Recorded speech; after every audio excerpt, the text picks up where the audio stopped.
Welcome back to Spirit School. We have our segment where I am going to be showing off some of the incredible people who have been hanging out in Spirit School for years. Today, I'm going to introduce you to my good friend Carolyn, who's also known as the Comedium. How are you, Carolyn? I'm doing great, thank you. I'm so happy to be here with you. It's been a long journey for us. You were one of my very first online mentee clients, like one of my very first, and Hmm. did the initiation. You're a founding member of the collective. You came to the inaugural retreat, the second retreat. You're a highlight for me of the retreat, the funniest person I know. Like Stop I it, just like don't. sometimes I get Carolyn thoughts where I think about some things that you say or even just like how you stand and I just like burst out laughing and my kids are like, "What?" And I'm like, "It won't make any sense to you." So Carolyn's hilarious. One day you'll understand. I know. So going back, we've known each other for 4 years now. We've been working together in many different capacities. I've been able to witness you grow like incredibly Mm. for these past 4 years. So you want to share anything about like your experience? Like how did you even find me? I don't even think I know that. I'm gonna guess my podcast. No, No, the way okay, that then I let's hear found it. you is like the perfect example of following hunches and trusting the process. Going, why? Why is the universe chucking me under the bus like this? I found you. Am I allowed to swear? Yeah. I found you because I fucked up my taxes. Okay. I like What? it. What? Right? So I called my childhood neighbor, Ashley, who does accounting and I think life insurance or something like that. And I was like, "Hey Ashley, long time no talk. I fucked up my taxes. Can you send me some spreadsheets? Happy to pay you for your business. I just would like for this to not happen again because I owed the government a whole whack of money at the end of the year." Yeah. And she said, "Yeah, of course, I'd love to help you. Also, didn't you like go to school recently?" And I was like, why are we talking about that? But yeah, I took an energy healing program at Langara. Why? And she said, well, there's this woman here in Squamish, and I helped her organize her finances so that she could leave her 9 to 5 job and do her spiritual work full time. And I was like, that's cool. Who's that? And then I put Mm. myself on all of your lists. And just a couple months later, I got accepted into spirit school. And then my life changed forever. And I didn't know. And at that time, I was in 100% fight or flight panic Yeah. when I found you. So, like, talk about contrast, the flip side of the coin. Yeah. Okay. I didn't know. Well, and now it's rejigging my memory because, of course, I know who Ashley is, and yeah, she did help me Yeah. with my life insurance, which I still have to this day, and all that fun Yeah. stuff. So that is so fun. I actually Rhiannon, who was the photographer this past year, I also met through Ashley as well. So she's definitely a connector. It's so funny, isn't it? How some people are just like that in our lives. I love that. But yeah, you went Hmm. to college like in Canada. I don't know if it's like this in the States, but like Hmm. Langara College has like an energy healing program. And you took that before you came and saw me to learn more about mediumship and business. So what was that journey like? And are you still doing that type of work, or what has your evolution of your work been over these past 4 years? Hmm. That was another example of something that just kind of fell into my lap. It was a friend of mine who wanted to go to the information seminar about the program before we went for dinner. So I went with her, and the lady was talking about the chakra system and the human energy field. And she said, "Does anyone have questions?" And I put up my hand and I said, "How do I explain this to my dad?" And she said, "You don't." And I went, okay, yeah, I'm picking up what you're putting down. My friend didn't register. I did register. It was a really in-depth program, and I don't really know. I haven't heard of any other programs like it. Yeah. I joke that it's like Reiki on steroids because it covers the chakra system, the human energy field, some biophysics, a lot of trauma theory. And I can't remember how many hours it was, but it took me 3 years to complete, finishing with a practicum at a drug and rehab facility here in Vancouver. And that was also a huge game changer. I did not come out of that program raring to offer services, and I didn't really have any specific reason why because I love the program and I have only been proven repeatedly that the work works, whether you think it's going to or not. But then I think when I started studying and practicing mediumship, that really felt like the missing piece. And so right now, in the midst of moving house, I'm also restructuring my business model to do some incorporating of and overlapping of the services that I offer. I'm Yeah. a hairstylist by day, and now I want to mix that with energy healing and mediumship. And I'm excited to put some of those new offers on the table. Yeah, okay, we're gonna get there too because I have so many questions. And this is Yes. why you can't like plan too many questions for interviews because you just kind of got into it. But I'm curious about the lack of enthusiasm to like get raring to go to serve after all that training. Do you think it was Hmm. because of, obviously when you formalize something like this under a bureaucratic system, like a college, like a university, did it feel like it took like the spirituality out of it? Or was it actually the practicum work you did working with like, I have family members that were homeless on the downtown east side. I know that life and the impact of that life intimately. Was it, that maybe gave a bit of compassion fatigue, maybe accumulation of everything? That's a good question. I think it was a combination of a couple of things because, yes, the program that I was in was striving to be legitimized by medical standards, which was really cool. They were allowed to offer services, volunteer services at one of the local hospitals for a long time. And the women who founded the program were nurses.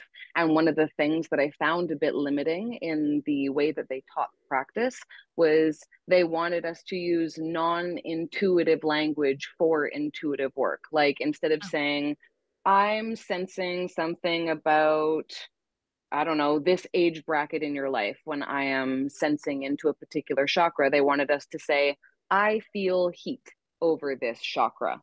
And then allow the client to explain things.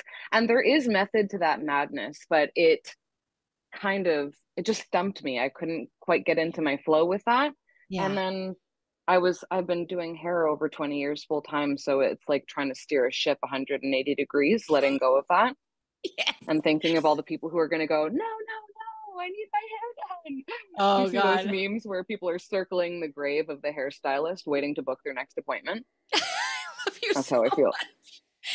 I remember doing the pivot from, I worked with race cars since I was 17. So I worked in race shops, all with men. I mean, people would shave their heads over the garbage can, like no professionalism. The hairdresser's like, Yeah, what? Is that please sanitary? no. And they're like Yeah. sharing razors. I'm like, ew.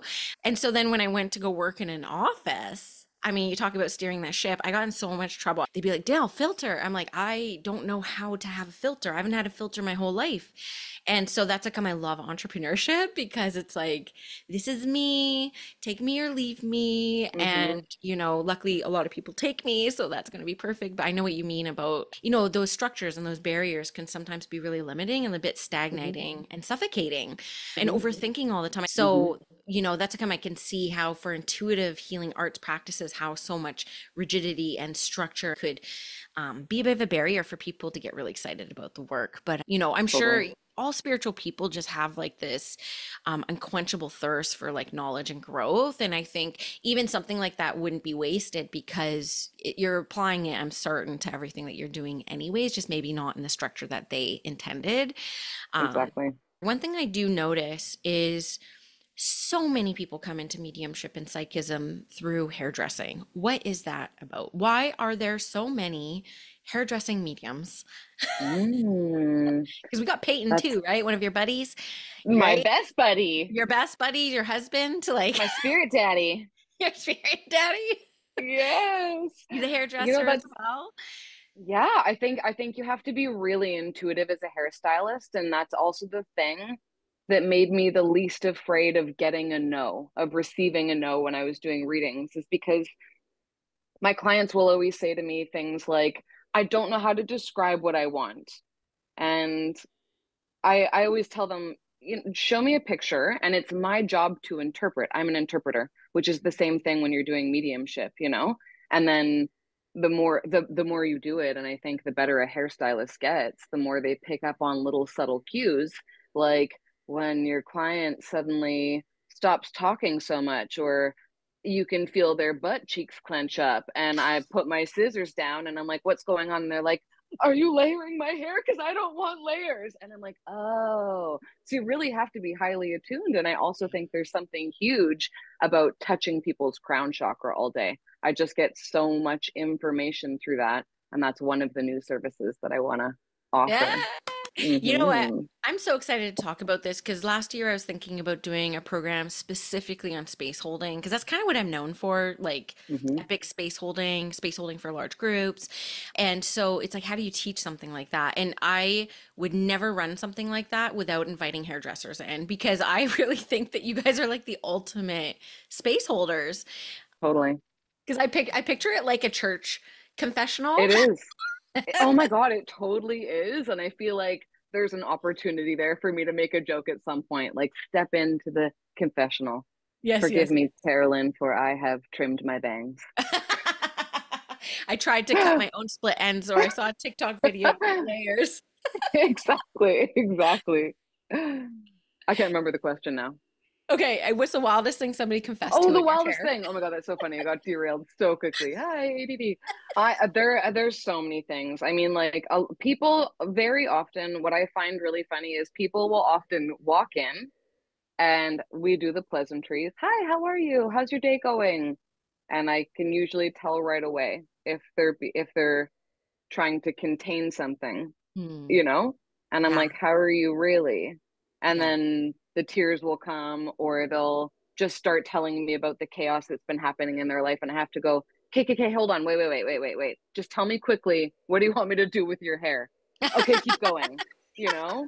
And so, like, I hear a lot of tea. I get all the information about how the relationships are going. And I've seen a lot of those memes lately as well about the really deep and intimate moments that we share with our clients, which is the part that I feel so honored about in that work is like, I'm not going to cry.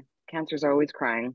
Sharing those moments with people, especially in the space holding way where there aren't a lot of people outside of therapists who will sit with you in the discomfort Yeah. and and then on the other side of the spectrum, I have some people who like measure millimeter for millimeter by feeling for an hour as I finish their haircut, and I'm like, let's do some energy healing instead. I think that would probably be more beneficial than a perfectly millimetered hair trim.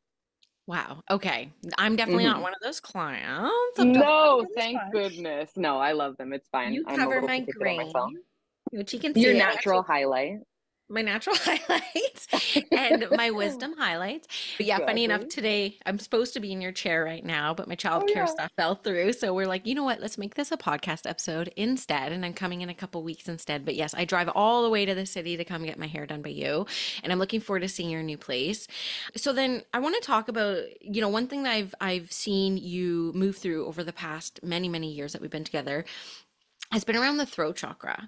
Some of the most advancement I've seen you make as a medium, as a healer, as a comedian has been really cracking open that third or that throat chakra.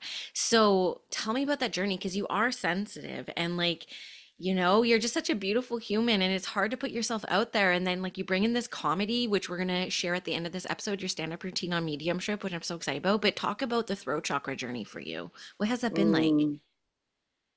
It's been lifelong, for real. You know, I was born into a family of origin where there just wasn't a lot of space for me. There were other family members that required a lot of focus and attention and assistance. And in that process, I just didn't learn until a lot later in my life simple things like my personal preferences and how to have boundaries and how to even identify or differentiate between people pleasing and anxiety or excitement. All of those feelings were lumped into one. And it took a lot of grounding and patience and compassion to move through a lot of those things. And I will say,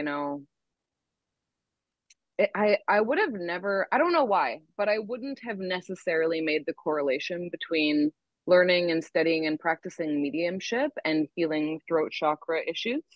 And it seems kind of silly to say that in hindsight because obviously it's all about Communication. communication, Hmm. right?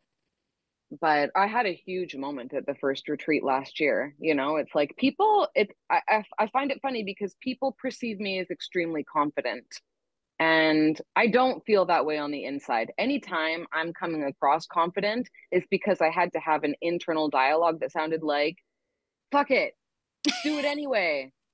Oh, well, who cares if they think I'm crazy? And I had a moment, there's also been a lot of issues around the sense of safety in my life, which was a huge inhibitor for the throat chakra. Very, very often the throat chakra and the root or the sacral go hand in hand. There's a huge correlation there.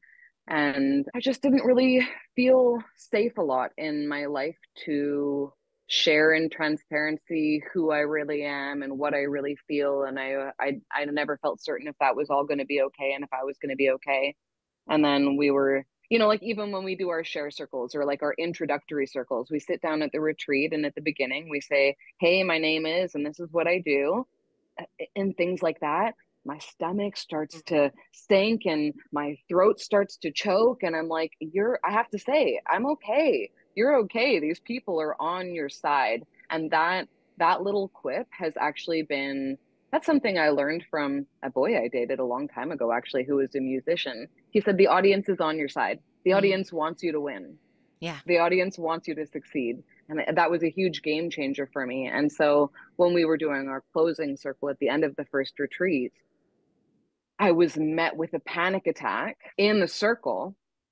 And I knew that I was surrounded by enough safety to Mm, move through that, which is the only way to transform it. So I just articulated it.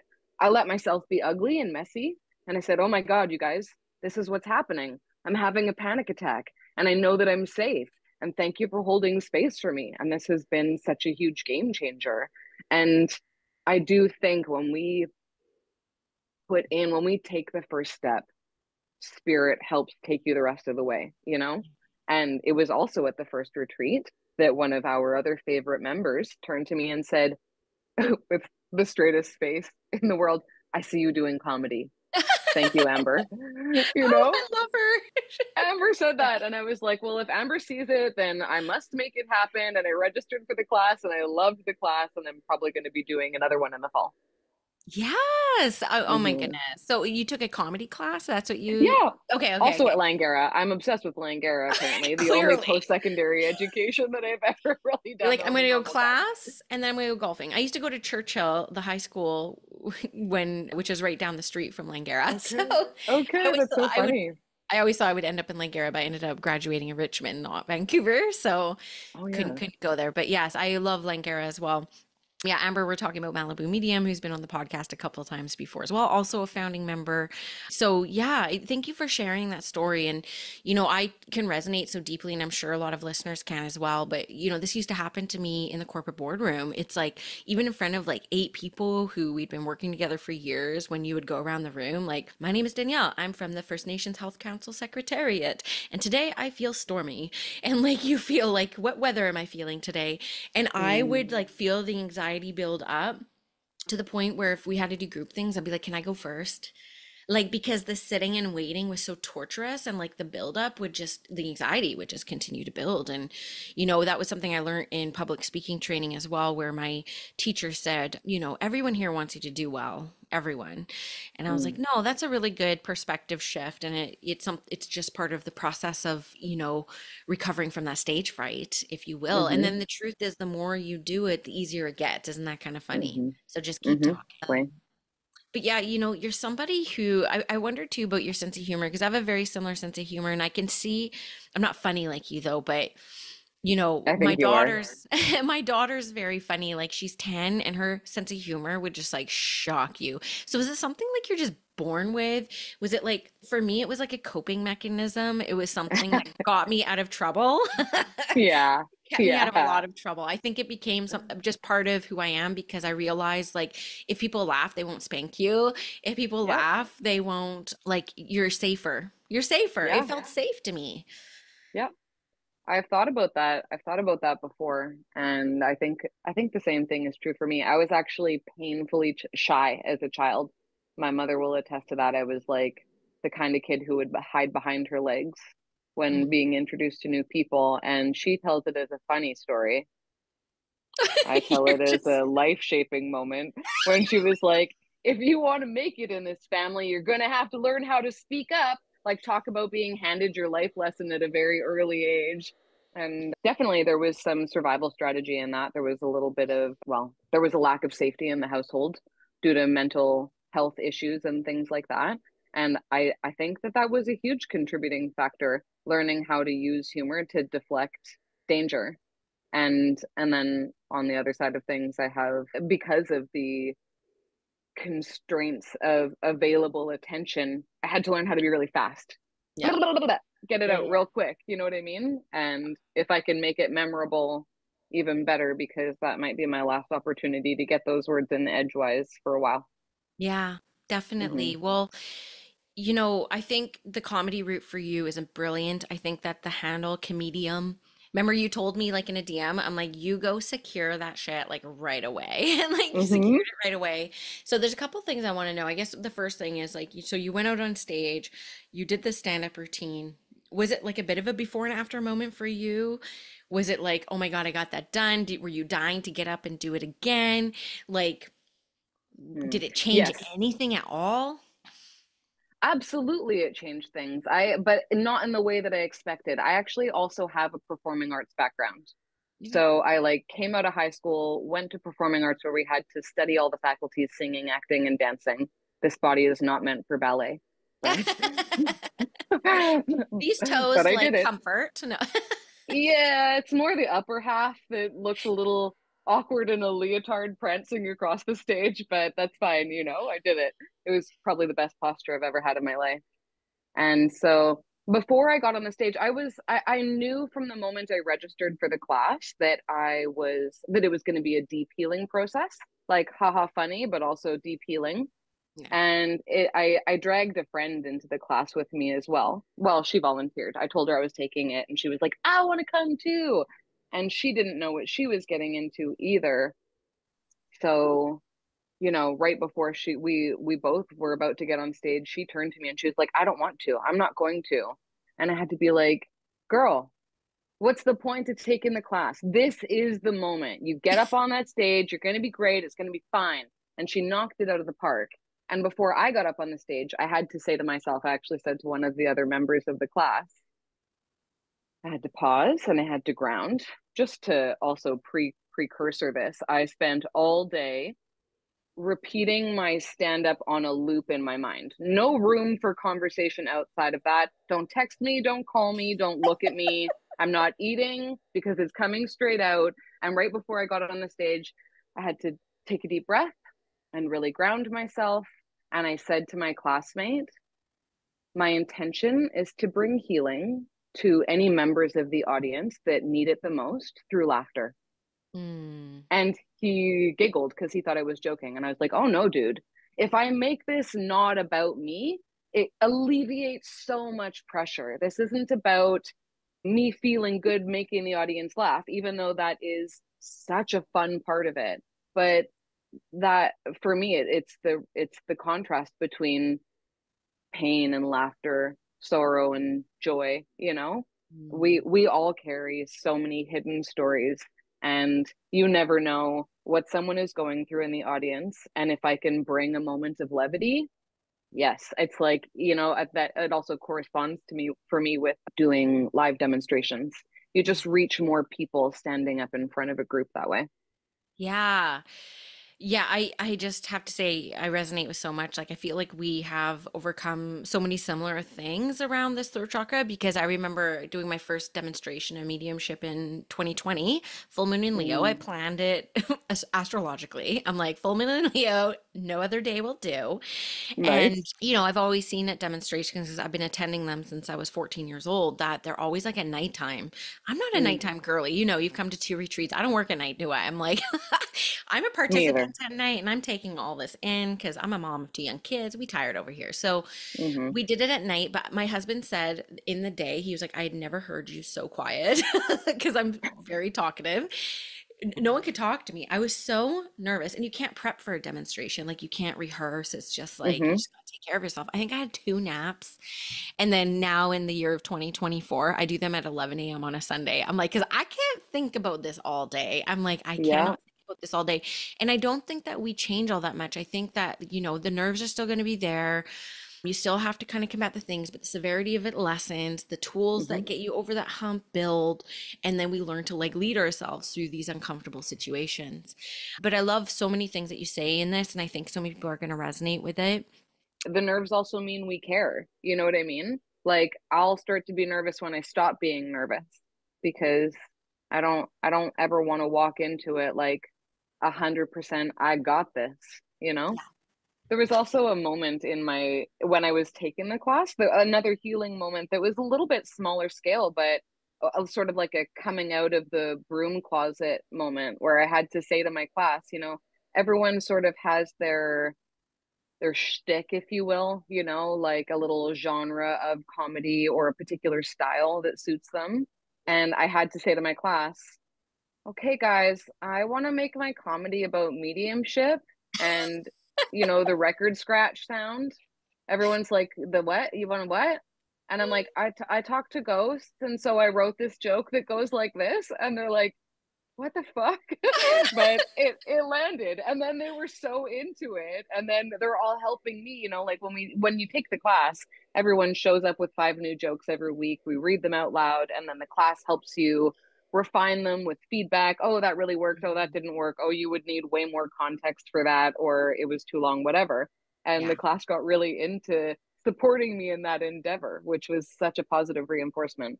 I love that. And I could just see how that would just completely be so healing for the throat chakra. I love storytelling. I consider myself to be a storyteller of sorts. I like to teach mediumship through the storytelling of my own experiences and like the breakdown of them and the teachings of them. And I have to say, like, I've been studying storytelling pretty intensely, like for the past couple years. I love The Moth. It's a story slam kind of podcast. I'm obsessed with it. And I love how people can make like everyday life super interesting. But I have to say that I think some of the best storytellers are comedians. Mm-hmm. And so I do consider us as mediums as being storytellers of someone's life. And Mm-hmm. so it all fits so nicely. I'm so excited about that. Now, before I share the stand up routine, there's a couple more things I want to ask. One is about your blending of your services, because I think a lot of people, and I believe this as well, it's like when you do medium, you sit and you do traditional mediumship readings. And I've been Mm-hmm. saying for years that the spirit world has been kind of impressing upon me that like mediumship is always going to become a lot more multidisciplinary, so people will be weaving it into the things that they're doing. That's a come Mm-hmm. spirits like, you got to stop telling people to like quit their jobs and like do this, because we need healers in the classrooms, in the hospitals, in the offices. Like we need people in all areas, and like it comes through when it comes through. Mm-hmm. But what was it like blending your sessions? Because I know that this is something that you've done in the past year with some of your clients, where you had to kind of say, do you want a reading after? Do you want some cards after? And it seems to me, based off of the last appointment I had with you, that that seems to have been well received. What was that decision making for you? How was that rollout for you? And where is that taking you next? Mm. I think it was sort of like a process of elimination, if the natural order of things would be to learn the thing and then do the thing, I kept finding myself meeting resistance around just offering mediumship readings. There was something about it that felt like a lot of pressure Mhm. to perform, and that really inhibited my ability to deliver. So I had to kind of just crapshoot it and go like, okay, how does it work best for me? Mediumship works best for me when I'm thinking about doing something else and I'm in flow. So if I'm in the middle of doing highlights and I've known my client for a long time and I say, hey, client, I do other weird stuff on the side, right? And she's like, yeah. I'm like, do you mind? And she's like, not at all. I'm like, do you know who Ruth is? And she's like, my grandma, And so it comes through so easily when I'm busy doing hair. But as soon as I sit down and someone's waiting for me to say, Billy the Dragon, Billy the Dragon, Billy the Dragon, I'm like, Yeah. I don't know. I don't know. And so I Yeah. had to kind of accept those things about myself and honor that in a way that wasn't minimizing or belittling. So now I'm offering people energy healing sessions with mediumship that always comes through. And I think one of the other things I want to start doing this year is more live demonstrations because, I think it's inverse for so many people. A lot of people feel more pressure, but with more people. Yeah. And I feel less pressure with more people. I feel 100% guaranteed that someone's going to understand the message versus if one person's sitting in front of me waiting for a very specific message, I'm like, no, I can't do it. Yeah. I love that perspective of that. And I think that that's a really great way to go. And I think that there's a way that you could weave in your comedy with your mediumship demonstration. And I think, Exactly. yeah, I think that I'm excited to attend those. So thank Exactly. you for doing them. And Yeah. then one question before I let you go, I've been asking all the spirit schoolers, because this is something I think about myself all the time. But, looking at like baby Carolyn, baby spiritual Carolyn, all those years ago, day one, with what you know now, with what you've experienced now, with the drive you have for where you want to go next, what would you tell yourself day one as a piece of advice? I think I would say the first thing that came to me is you're exactly where you're supposed to be. Stop trying to rush the process. You Mm, know, when I take something on and I'm excited about it, I want to be the best at it as fast as possible and launch it. That's the Leo rising aspect of my personality that's so different from my other astrological pieces of Cancer and Scorpio moon. And I kept feeling like I was falling behind because I was doing the comparison trap. And everyone brings something, a different kind of special to the table. And mm. just because that person started after me and started offering services before me does not mean that they're more right or they're better or that I'm not going to get there or that I'm doing something wrong. Just take deep breaths and trust the process, because I do think, because we're also individual, we all require very specific life lessons contributing to what we want to offer the world. And if that piece is going to arrive with that person and that person's in a different part of the world and spirit has to organize for them to, bump into our path, we have to trust that that's all going to happen in aligned timing. Yeah. Yeah, that's fantastic advice. Again, I can see so many similarities in us, which is, why we end up together in some ways. So, Mm-hmm. thank you so much for your time, your energy today, your presence, your humor. Stay tuned to this because you're going to catch her comedy routine right after this. And so, if people want to attend one of your demonstrations, get sessions with you, appointments with you, how can they keep in touch with you and find you? Oh my gosh. I feel like very supported by how excited you are about my The Comedium account. I am. So I'm gonna start building that. And that is where I will post about offerings and events and things like that. I am in the process of refining that and will be moving physical home very soon. So I might be a little bit slow on the pickup, but please do stay tuned. Stay tuned. And End of 2024, early 2025. All the things come. exactly, exactly. Yeah, you got it. You got it. Awesome. Thank you, Carolyn. Thank you, Danielle. It was so nice to be here. All right, folks, your next comic, give it up for Carolyn Collyer.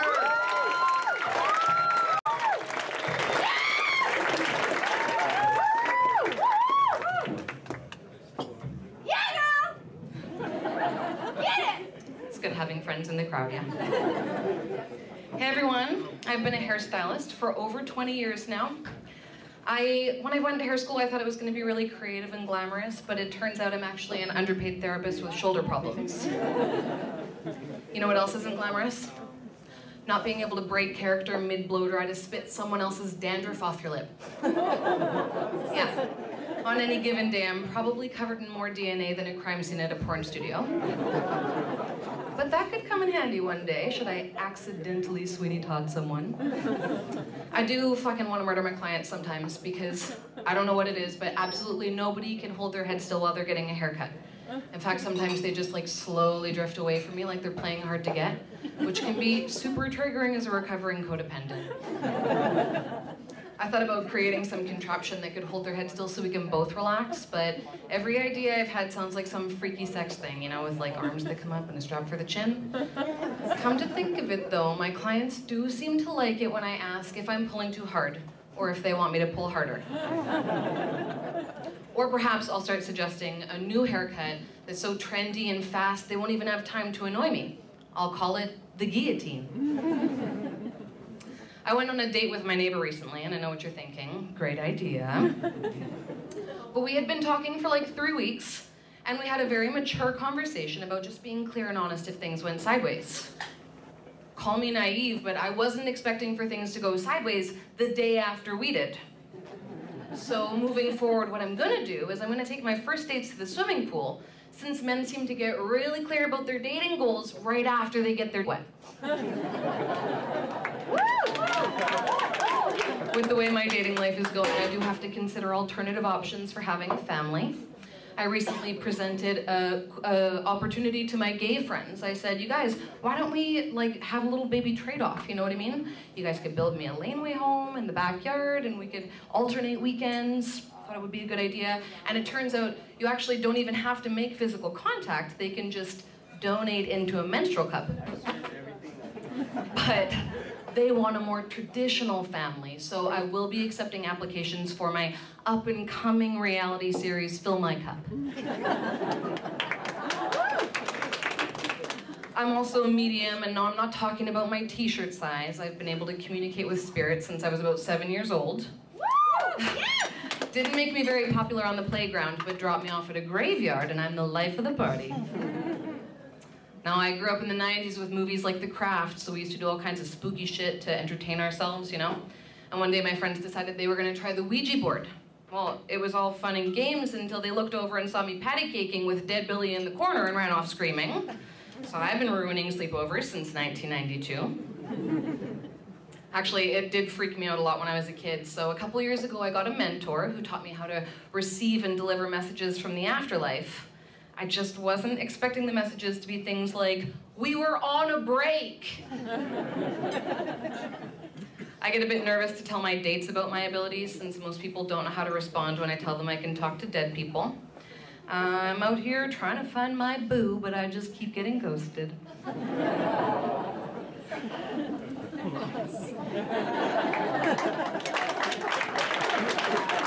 on, I have like one more. Okay. Yeah, dating in the online community is the worst, so I have branched out into the flatline community. That's right. I'm currently dating a nobleman from the 1600s. He's wise and he's chivalrous, and he's not afraid to talk about death, in particular his own. The only drawback is he's never able to pick up the check. Yeah, you would think invisibility would make it hard for us to connect, if you know what I mean, but let me tell you, he's a real freak in the sheet. Gives a whole new meaning to the term ghost busted. But one thing I've learned is whether they're dead or alive, you get slimed just the same. Thank you so much, everyone.